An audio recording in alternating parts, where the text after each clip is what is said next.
Dear Democracy, we've known each other for a while, haven't we? How are you doing these days? I'm doing okay. You were already here when I was born, at least in the papers and textbooks. I grew up hearing your name in classrooms and newspapers during election seasons. You always sounded so big, so powerful, like something I wasn't even allowed to approach. Something I should be afraid of and grateful for at the same time. But the older I get, the more I wonder, what are you, really? Are you just a voting system? An election every few years?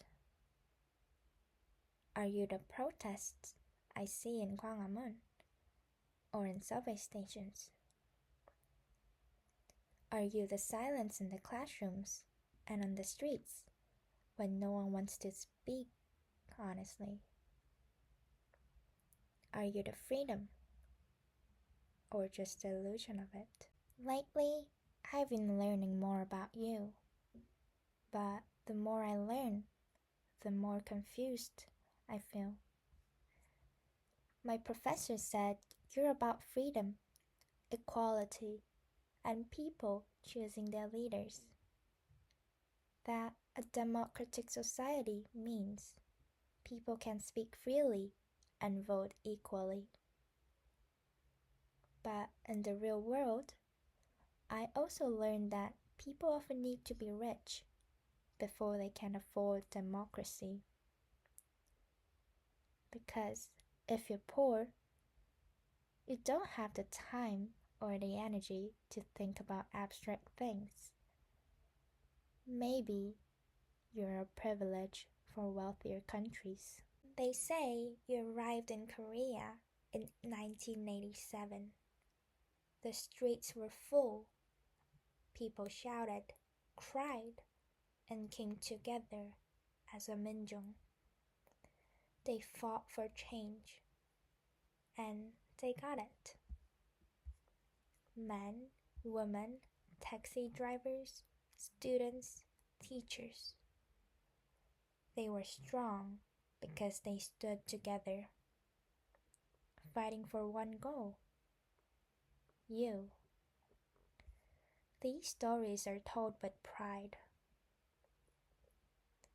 They're made into documentaries, movies, and books. But that was decades ago. I didn't live through it.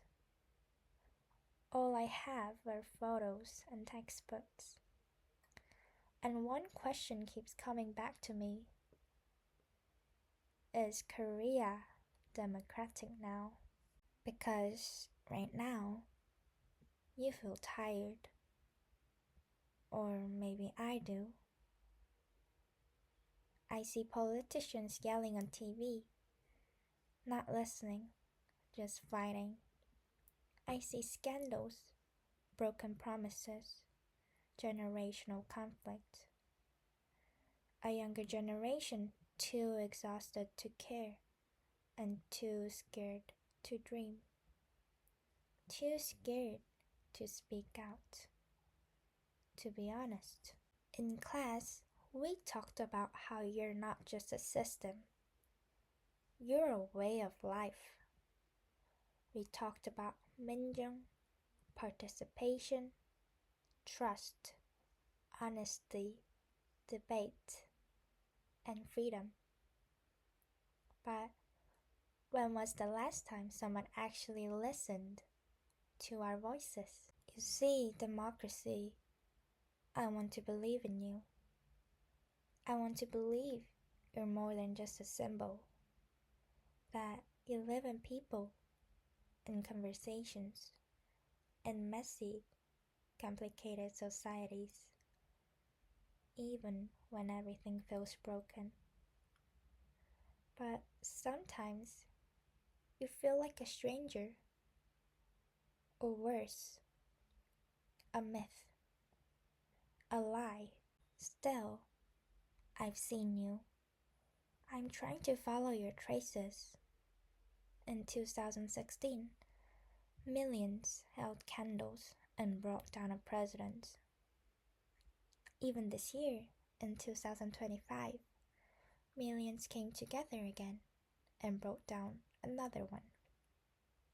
In those moments, you were alive, loud, unstoppable. You were real. And I wonder, where did that energy go? Can we find it again? These days in Korea, people are afraid to speak up. You have to conform to the rules of the society. And if you don't, you're quietly punished in all kind of ways. They ignore you. They insult you. They make you apologize for being brave. Maybe you're not perfect. Maybe you're never finished.